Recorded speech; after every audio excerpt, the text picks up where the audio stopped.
AP ప్రభుత్వం మరో కీలక నిర్ణయం తీసుకుంది. అంగన్వాడీ కార్యకర్తలు, ఆయాలు మృతి చెందితే అంత్యక్రియలకు అందించే నగదు ప్రక్రియ ప్రభుత్వం పచ్చజెండా ఊపింది. గతంలో గల ఈ ఉత్తర్వులను మళ్లీ కొనసాగిస్తూ ప్రభుత్వం తాజాగా ప్రకటన విడుదల చేసింది. అంగన్వాడీ కేంద్రాల్లో అంగన్వాడీ కార్యకర్తలు, ఆయాలు విధులు నిర్వహిస్తున్నారు. చిన్నారులకు విద్యను అందించడం, తమ సెంటర్ పరిధిలోని గర్భిణీలు, బాలింతలకు పోషకాహారం అందించడం వంటి విధులను వీరు నిర్వహిస్తున్నారు. ఇలా సేవలు అందించినందుకు వీరికి ప్రభుత్వం గౌరవ వేతనం చెల్లిస్తోంది. రాష్ట్రంలో పలు గ్రామాల్లోని మినీ అంగన్వాడీ కేంద్రాలను కూడా నిర్వహిస్తున్నారు. అయితే గతంలో అంగన్వాడీలు కానీ, ఆయాలు కానీ సర్వీస్లో ఉంటూ మరణిస్తే వారి కుటుంబ సభ్యులకు 15,000 నగదును అందజేసేవారు. కూటమి ప్రభుత్వం అధికారంలోకి వచ్చాక ఆ ఉత్తర్వులను యథావిధిగా కొనసాగించాలని నిర్ణయించారు. ఈ మేరకు రాష్ట్ర స్త్రీలు, పిల్లలు, వికలాంగుల శాఖ కార్యదర్శి సూర్యకుమారి మంగళవారం ఉత్తర్వులు జారీ చేశారు. ఈ నిర్ణయంతో సర్వీసులో మృతి చెందిన అంగన్వాడీ వర్కర్లు, హెల్పర్లకు చెందిన చట్టబద్ధమైన వారసులకు 15,000 నగదును అందజేయాలని ఉత్తర్వుల్లో ప్రభుత్వం పేర్కొంది. ఇటీవల ఉద్యోగుల బకాయిలకు సంబంధించి ప్రభుత్వం నిధులు విడుదల చేసిన విషయం అందరికీ తెలిసిందే.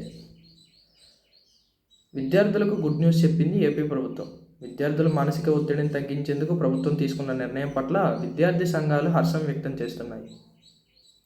మంత్రి నారా లోకేష్ ఈ మేరకు సంబంధిత అధికారులకు ఆదేశాలను జారీ చేశారు. అయితే ఈ ఆదేశాలను ఎప్పటి నుండి అమలు చేస్తారన్నది క్లారిటీ రావాల్సి ఉంది. ప్రస్తుతం ఉన్నత పాఠశాల స్థాయి చదువుల కోసం విద్యార్థులు పుస్తకాల రూపంలో అధిక బరువును మోస్తున్న పరిస్థితి.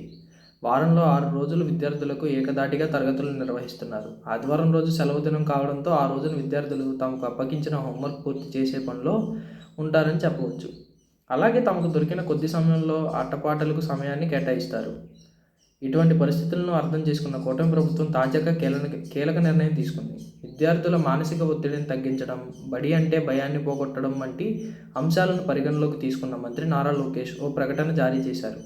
ఇకపై ప్రతి శనివారం నో బ్యాగ్ డేగా ప్రకటించి విద్యార్థులకు కో కరిక్యులం యాక్టివిటీస్ రూపొందించాలని సంబంధిత విద్యాశాఖ అధికారులను మంత్రి ఆదేశించారు. ఈ ఆదేశాలు అమలైతే ప్రతి శనివారం విద్యార్థులు పాఠశాలకు పుస్తకాల బరువులతో వెళ్లాల్సిన అవసరం ఉండదు.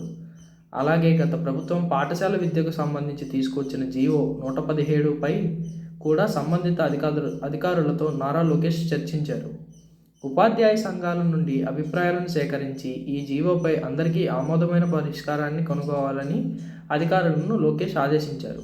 కాగా ఇప్పటికే ప్రభుత్వం పాఠశాలల్లో పెద్ద పండుగ పేరుతో బృహత్తర కార్యక్రమాన్ని నిర్వహించిన ప్రభుత్వం ఇంటర్ విద్యార్థులకు మధ్యాహ్న భోజన పథకాన్ని అమలు చేసిన విషయం తెలిసిందే.